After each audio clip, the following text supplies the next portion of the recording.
panel discussion, we're going to talk of these things at length. And at the end of this panel, I believe every one of us will see how this discussion end up becoming a very important discussion as we close up today's sessions. I'm privileged to have with me William from Adapt IT. Also, I have Frank from Helios Tower. I also have Bradley from Link Global, and a very good friend of mine, Mohammed from Octopia.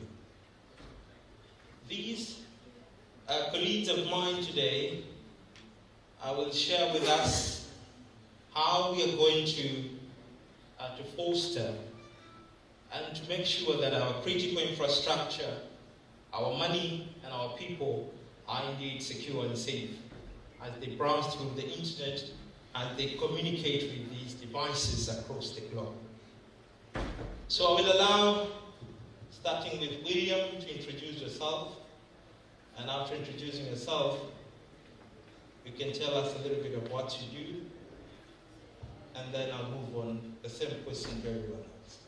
Thank you. Great stuff. No, thank you very much. I think, William Rilla from Adapt IT. The title on the board has changed since we originally registered, and I've now taken on full technical ownership of the telecoms division of Adapt IT, so looking after all security, all technology, and all product lines within the telecoms division of Adapt IT. So I find myself tremendously busy fighting the challenge of protecting the data that we process, and it talks to the value of the data that goes through all of the telco businesses. As we know in this day and age, the data is really what creates power, and what drives business, and making use of that data, that commodity that the world has been generating over the years, is really the value behind a lot of what and why we see so much cybercrime. So that challenge is an amazing challenge, and it keeps growing day to day. But it is also that opportunity for all of us to learn about these practices, to make sure that we take the next steps in not only protecting ourselves and our businesses, but protecting each and every individual that we service. And I think that, to me, is the key. It's not, at the end of the day, all of our data that we're protecting, but it's also every person on the street's data that we really need to take into consideration. Yeah, actually, my name is Frank Noel. I'm the head of performance engineering at the group level of Helios. Actually, my role is actually to look at the energy efficiency of the entire group across our 9 markets in Africa and the Middle East. And this is to do with looking at how we deliver the service to customer, the KPI which we have with the customer, and in terms of the efficiency, how are we consuming what we are supposed to be consuming, and also designing in terms of our equipment in terms of to bring efficiency. So actually, being in engineering, data is one of the key aspects which we are looking, and we are actually making our decision based on the data. And we being in our industry, it doesn't mean that we are standing alone from that exposure of the cyber attack. Cyber attack actually is affecting everyone, and we are actually one of the people who are the main stakeholder, which we might be impacted somehow. And we will share with you what experience we have and what we can do together collaboratively to see how we're gonna stop these kind of things. It is key now, and I think the world in the whole, we have to be aware, and we have to make changes which are going to safeguard our business and even our future. Hi everyone, my name is Bradley Shaw, Vice President Middle East and Africa from Link. Madan, can we play the video? Okay, so we'll come back. So I've got a 1-minute video that I'd like to play just to kind of give you an indication of what we do. But Link is a LEO satellite operator providing direct-to-device connectivity. So our satellites orbit at 500 kilometers, and we will connect directly to any 3GPP compliant device on the ground, from your old Nokia 3210s to your brand new iPhones and Samsung Galaxies, using the operator's spectrum as the access technology. So we connect via spectrum from devices on the ground to our satellites and provide connectivity, voice data, messaging, and yeah, that's what we're doing and solving the rural connectivity problem globally. Thanks. Good afternoon and Assalamu alaikum. This is Mohammed Abdul-Rahim. I'm the Managing Director of October Security, which is part of October Global Services. We do exist in 182 cities across the globe. We're helping private and government sectors to build connectivity and cybersecurity digital transformation. Beside this, I'm the co-chair of the Middle East and Africa of the FAIR Institute, and also advisory board member of the FAIR Institute. FAIR stands for Factor Analysis of Information Risk, and part of what we are doing as the FAIR Institute, beside my role as CEO of October Security, is to help governments and the private sector to connect digital citizen equity index to cybersecurity maturity index. Thank you very much. Thank you very much, Mohammed. Actually, cybercrime, we projected that next year, 2025, now it is 2023, by 2025, we are going to lose around 10.5 trillion USD because of cyber attacks and cyber crimes. And of course, we have seen a big number of challenges to an extent that if you start looking at different countries, what they have, and the cyber criminal, what they have, they exceeded far from what we have. So for us, I think we need to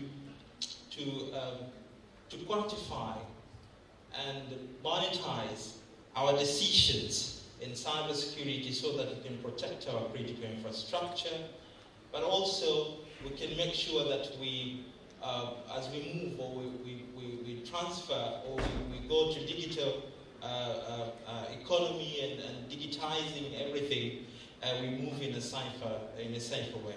So, what will be your advice that this is probably a way forward, or how we can move forward to meet that needed target, despite of all these challenges that we see across many countries? Yeah, actually, before I answer those questions, can I ask the audience one question? What do you think is the largest economy in the world? Who's having the largest economy of the world? Who? China? US. Yes, that's right. US is first. China is second. Who's third? Who? India. I'm really sorry to say that cyber criminals is the one who's having the third national revenue and national economy. Yeah. Actually, my colleague Yusuph mentioned that nowadays, or this year, the cost of cyber crimes is 2.2 trillion. And by 2025, it will become around 10 trillion. If we look at the highest economy related to cybersecurity, related to IT infrastructure information, the highest economy is the cyber criminal economy, with 6 trillion. The second is China, with 4.4 trillion. The third is US with 3-point-something trillion. That means cyber criminals are doing better than China and better than USA in this type of industry. And the intelligence director of USA declared that the cyber attacks is more dangerous and applying threats more than the international terrorism. And as you know, especially after the war that we're having now between Russia and Ukraine, most of the governments, they are successfully and frequently attacking each other. So the problem actually with cybersecurity, and back to the question, that most of us, we're pushing towards digital transformation, and I heard Mr. Leo before, who was talking about, let's say, the digital transformation as part of building the economy and to build the digital economy, which is great, and I liked actually when the minister today morning connected both the digital transformation and cybersecurity in one statement. The minister who connected this in one statement. We always know that cybersecurity is very critical, it's dangerous, it causes issues in the economy, financial, and also lives, like Yusuph said. But the first one who put those two terms, digital transformation and cybersecurity, in the same statement is the minister today morning. And most of the governments, they are starving to build what we call a digital citizen equity index, which is based on digital business index and digital citizen index, and they forgot to connect this to the cybersecurity maturity index. Having this in mind now in Africa is very critical, because we have the chance in Africa to build our digital economy, digital transformation strategies, before we start saying, oops, we forgot that we need to tackle this cybersecurity. While we are building the connectivity, if we consider cybersecurity now and we quantify actually the losses that we might have while we are creating our digital transformation initiatives, will prevent us, or let's say minimize, the chances that Africa will meet losses like what we're having globally. And I can mention, let's say, what's declared by the head of national cybersecurity in Jordan, when he mentioned that the losses in Jordan was around 200 million. So if we are building a digital transformation to enhance the digital economy, we need to make sure that whatever we're building is not capitalized, or let's say monetized by the cyber criminals. And let's always remember that cyber criminals are doing 6 trillion yearly. Hopefully this answered.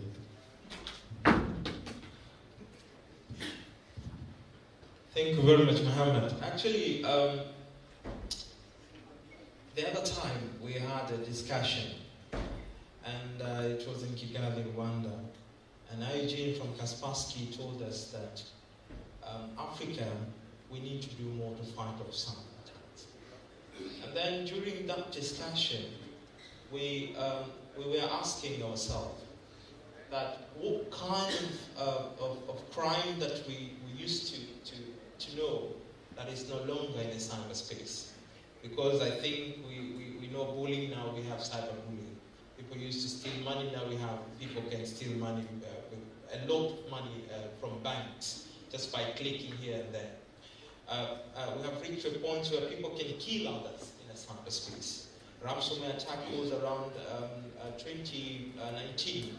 Ransomware attacks caused around 7 to 1 death. Recently here, one of the countries was facing a troubling challenges with cyber attack, and people were demanding explanation because they said some of their people died because of that incident. So we see a car crashed because of cyber attacks, planes and so on. So I think Linked Global, you're doing something to make sure that our connection are secure, or you want to make sure that digital resilience is doing better. So can you tell us about that, and how do you want? How will you achieve that particular target? Thanks, Yusuph. I take a slightly different view on the network resilience discussion. I'm certainly no cybersecurity expert. I'm not even an engineer. I'm a commercial guy. Generally one of the dumbest people in the room. So I take that with a kind of necessary kind of pinch of salt. But the video is now ready. So I'd really like to just take 51 seconds to show you a video that a customer of ours did, which really describes what we do.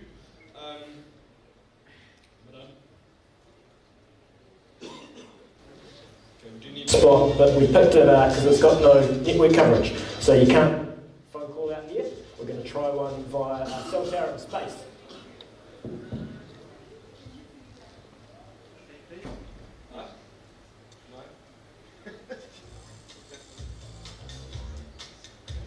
It's restarting. Sorry, guys.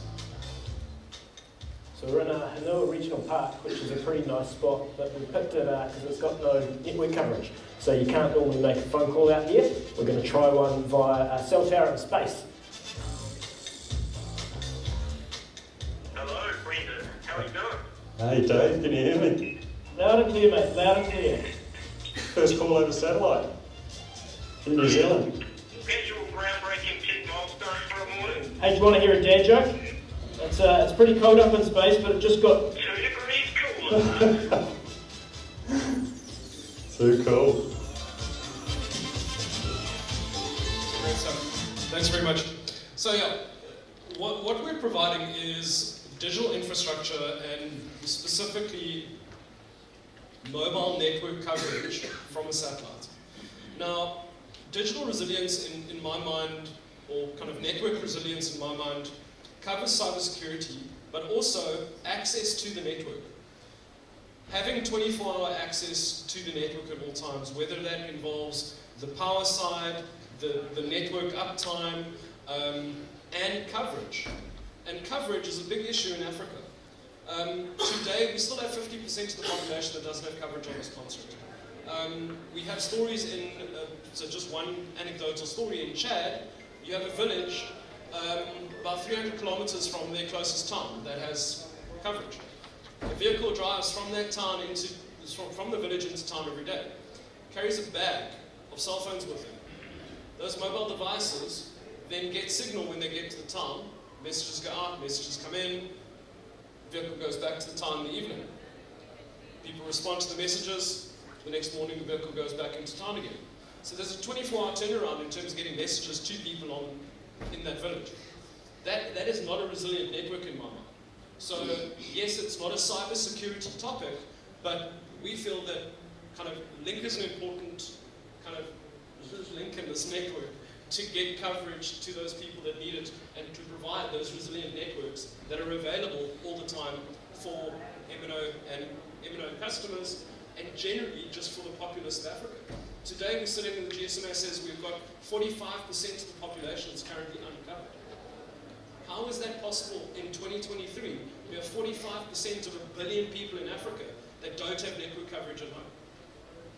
So, thanks. Thank you, Bradley. I think what you say, we actually agree in a cybersecurity. We have something called availability, authenticity,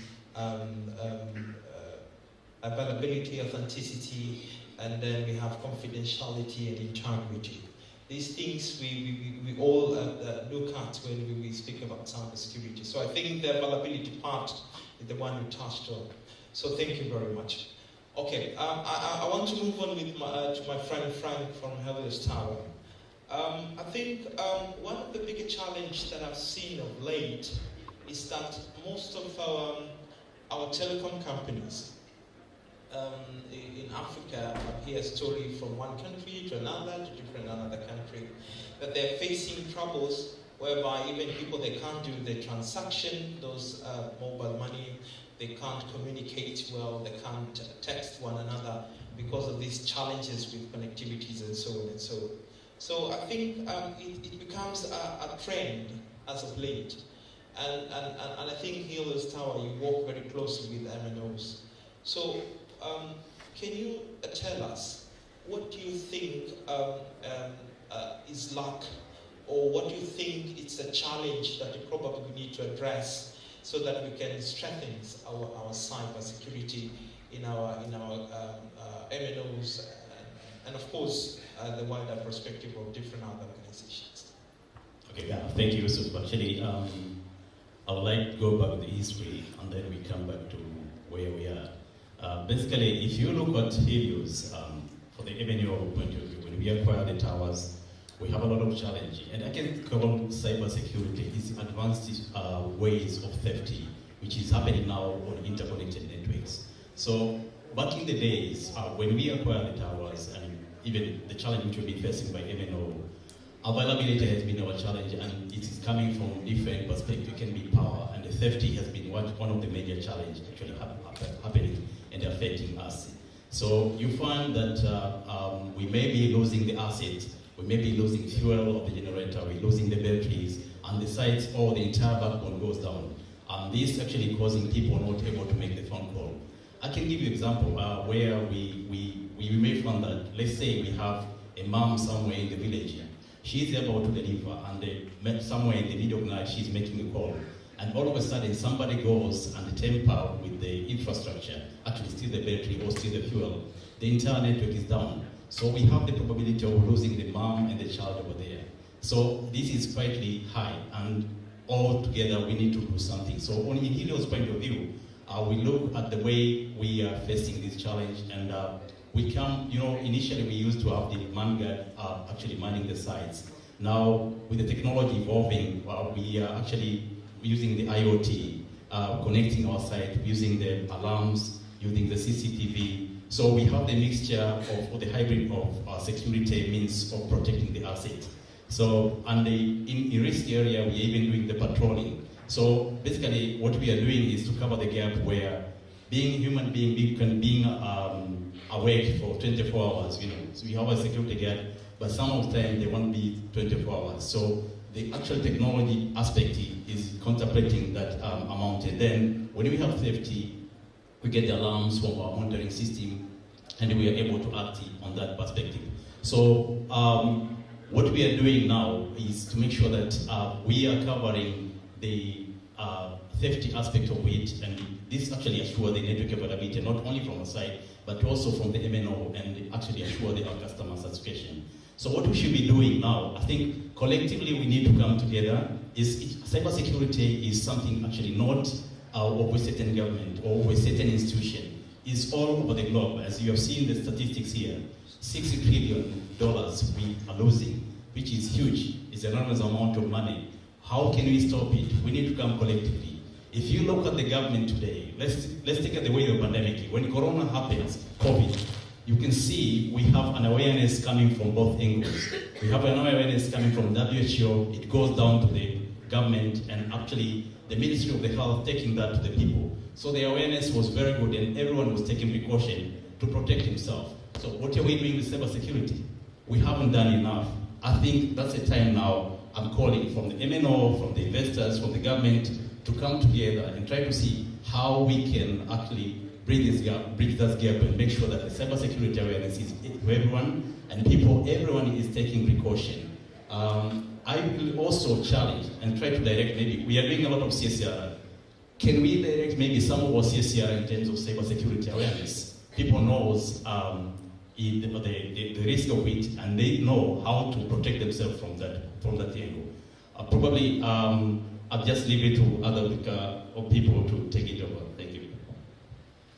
Thank you very much, Frank. Actually, he raised an important matter. I always say that human beings are the weakest link to the security chain.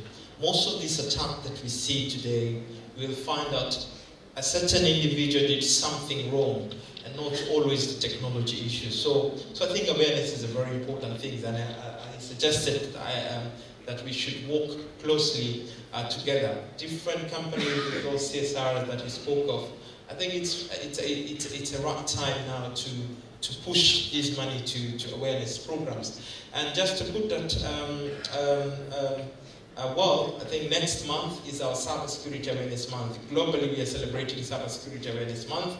And the government of Tanzania last year did a tremendous job on this particular area. Across the country, I think it was all over. Everyone spoke of cybersecurity because of the project we did. And I think Mundi also was there, and the team. It was an excellent project. So I think it's something that we should push it further. So quickly, I want to before I give you at least 1 minute to close up, I want to quickly get to you, William.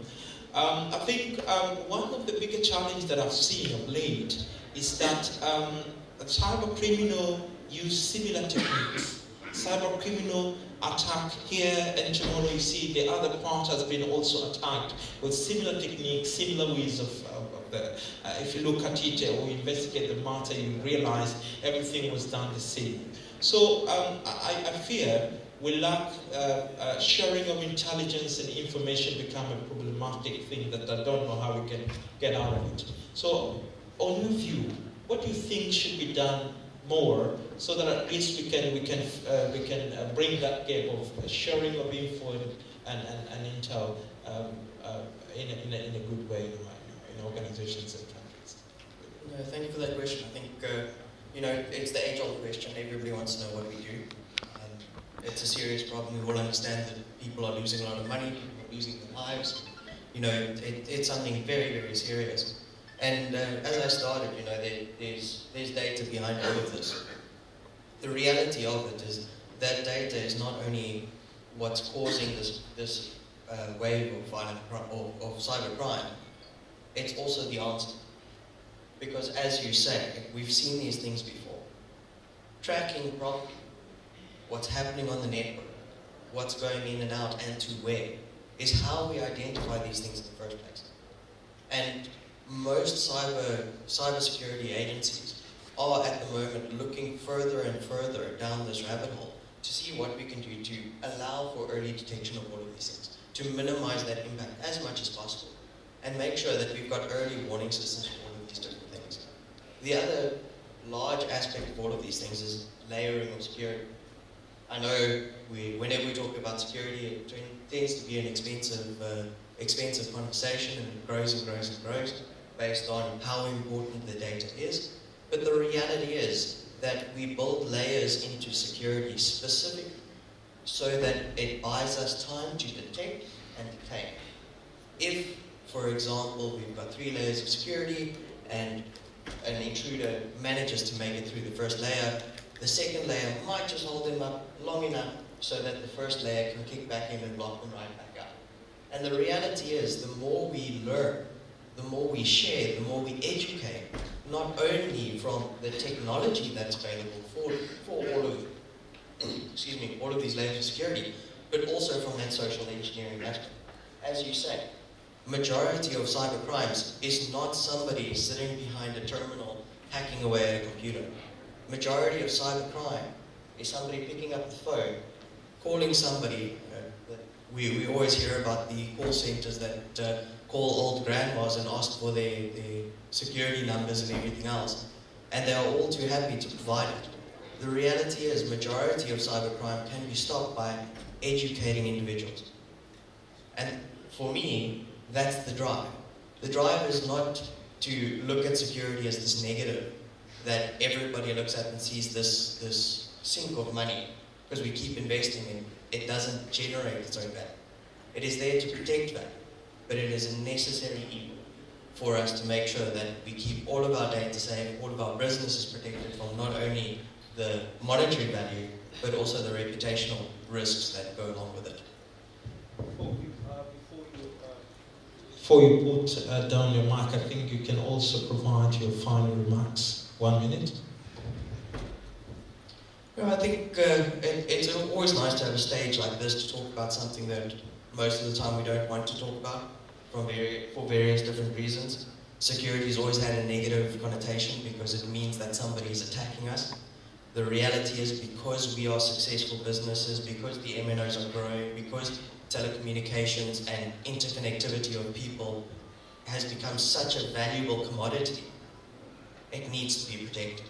People are attacking the large organizations that have the target on their back because they're successful, because there's a lot of potential revenue to be made on these large targets. And that is unfortunately why we sit and have these conversations, so that we can make sure that we can address that target. We always play a cat and mouse game with cyber criminals. We keep doing more, they keep investing more, They get better tools, we get better tools, and it's a constant evolving game. It never ends. This is the infinite game of business. Day to day, step by step, we've got to carry on staying ahead of the curve. And it's important for us as leaders to have these conversations so that we know why we do what we do. Thank you very much, William. Frank, final remarks, 1 minute. Yeah, I would like to quote Mwalimu Nyerere. Once he said, we are not free and independent as long as our neighbors are not free. So as long as much we do in an organization and we are living in the world of internet of things, the cybersecurity is going to attack us, even if we do much better as an organization. So for me is, again, as echo what my friend said here, is the leaders of the business, we come together and they try to make as much as possible to minimize the cyber issue, the cyber theft. So what we should be doing now is make sure that when, let's give an example, if today we're having an attack, who actually is coming front to say it has been attacked? These actually the issues which are actually maybe managing though, and the people end up paying a large sum amount of money, but they never disclose. The banks are being attacked, you understand? And but they never come out and say that we have been attacked, we lose this amount of money. And these guys, as long as they remain somewhere, they are not visible, they keep on doing it and doing it again. So, but as the business leaders, we can come together and they strengthen and they agree that this is something we need to shame and we need to voice it out. So to all to create a safe environment. We will only be safe as long as we come together. That's what I've been saying. Thank you very much. Broccoli, final remarks. Thank you very much. Thanks, Yusuph. Thanks, panel. I would just like to start by saying thank you very much to the audience. When this panel was shifted later in the day because of the government panel going earlier, I thought there were going to be 4 or 5 people in the audience. So I'm incredibly grateful for you guys sticking around and listening to us. Thank you so much. Just quickly as my final remarks, we're open for business. We're trying to fix a rural connectivity problem. We work directly with MNOs. We don't go direct to consumer. We can't. The access technology to the satellite is Spectrum. Spectrum is owned by the MNOs. So we partner with MNOs to provide connectivity in Africa. So I would love to hear more from any regulators, ministries, or MNOs that are interested. I'll keep it as short as possible so that we can all end the day and kind of go enjoy the lovely sunset and some drinks. Thank you very much. Thank you very much, Bradley. Mohammed?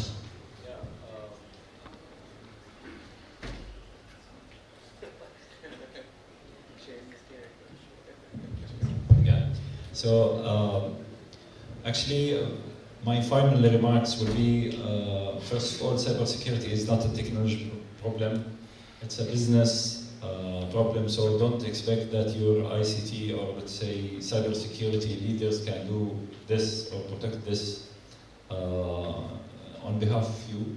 This is a very business, very economical issue, so the 3 elements need to work together.